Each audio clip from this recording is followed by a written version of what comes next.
ایک شخص اس کو 1000 دینار چاہیے تھے. وہ ایک شخص کے پاس گیا اپنے جاننے والے کے پاس اور کہا کہ مجھے 1000 دینار چاہیے. تو اس نے کہا کہ ٹھیک ہے میں تجھے دے دوں گا، بس تو ضامن ایک لے آ جو اسے ضمانت دے اور گواہ لے آ، میں تمہیں دے دوں گا، مجھے پرابلم نہیں ہے. وہ شخص مسکین تھا، کوئی اس کے جاننے والا نہیں تھا، لیکن اللہ والا تھا. وہ اس نے کہا دیکھ میری بات سن، میرا ضامن بھی اللہ ہے اور میرا گواہ بھی اللہ ہے، میں اللہ کو گواہ بنا کے کہہ رہا ہوں کہ میں تمہیں واپس کروں گا. اس کو اس بندے کی تقوی پہ یقین آیا اور اس نے کہا کہ چلو میں دے دیتا ہوں، یہ اللہ کو گواہ بنا رہا ہے، اتنا بڑا جھوٹا تو نہیں ہے. اس کہ میں تجھے اللہ کے اس نام پہ تجھ پہ میں ٹرسٹ کرتا ہوں. یہ شخص پیسے لے کے اس نے کاروبار کرنا تھا، یہ چلا گیا. یہ جب کشتی پہ بیٹھا سوار ہوا، دوسری طرف اترا، اپنا کام شام کیا، واپس آیا. جو دن اور جو مقرر وقت آیا ہوا تھا، جب وہ کشتی پہ آیا واپس، ایک سمندر کے پار یہ شخص تھا، تو جو لاسٹ کشتی تھی وہ نکل گئی. یہ سر پکڑ کے بیٹھ گیا کہ میں نے تو آج وعدہ کیا تھا اور اللہ کو ضمانت دار بنایا تھا اور گواہ بنایا تھا. اب اگر میں آج اس تک مال نہیں پہنچاتا تو وہ کیا سوچے گا میرے بارے میں، اور اس کا تو ٹرسٹ اٹھ جائے گا، یعنی کہ میں نے اللہ کے نام پہ جھوٹ بولا اسے. تو آخری کشتی چلی گئی تھی. اس کے بعد تو کشتی نے اس دن جانا نہیں تھا، تو اس نے کیا کیا کہ یا اللہ میں نے تجھے ضمانت دار بنایا ہے اور تجھے میں نے گواہ بنایا ہے، تو تیرا کام ہے اس مال کو پہنچانا.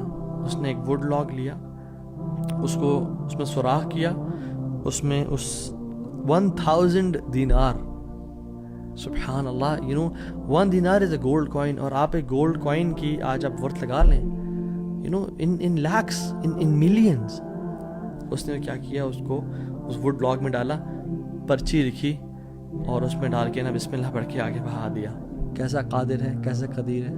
اس نے اس ہواؤں کو رخ پھیر دیا اور وہ بندہ وہاں انتظار کر رہا تھا، اور اس کے بندے کے پاس وہ ووڈ لاگ پہنچا اور اس نے اس کو دیکھا. اس میں پرچی تھی اور پرچی نکالی، اس کو کھول کے دیکھا کہ اس کے 1000 دینار تھے. وہ بڑا حیران ہوا کہ یہ مجھ تک کیسے پہنچے. خیر، یہ جو شخص تھا جس نے بیچے تھے، یہ اگلے دن دوبارہ جو سب سے پہلی کشتی میں ہوا اور اس بندے کے پاس پہنچا اور 1000 دینار لے کے الگ سے کہ پتہ نہیں وہ پہنچے نہیں پہنچے، میں اس کو اس کا حق تو دے دوں. اس نے کہا کہ یہ تمہاری امانت، معذرت تھوڑی تاخیر ہو گئی مجھ سے. کہتے ہیں تو کل تم نے مجھے پیسے نہیں بھیجے؟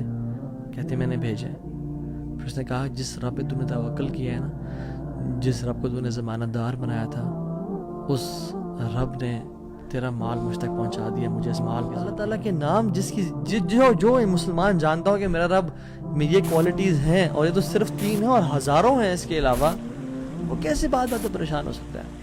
وہ کیسے انزائٹیز اور پریشانی سے گزر سکتا ہے؟ اس کو پتہ ہے کہ میرا رب ہر چیز پر قادر ہے. قل هو القادر على ان يبعث عليكم عذابا من فوقكم. وہ قادر ہے کہ اس بات پہ کہ تم پہ عذاب لے آئے. ان المتقین فی جنات ونہر فی مقعد صدق عند ملیک مقتدر. عند ملیک مقتدر، وہ مقتدر بھی ہے، وہ ہر چیز پر قادر ہے. تبارک الذی بیدہ الملک وهو علی کل شیء قدیر. وہ قادر بھی ہے، قدیر بھی ہے، مقتدر بھی ہے. تو پریشانی کس بات کی ہے جب ہمارا رب ہے اور وہ ہر چیز کو کنٹرول کر سکتا ہے، اور ہم اگر اللہ والے بن جائیں تو پھر آپ یقین جانیں کوئی مسئلہ نہیں رہے گا.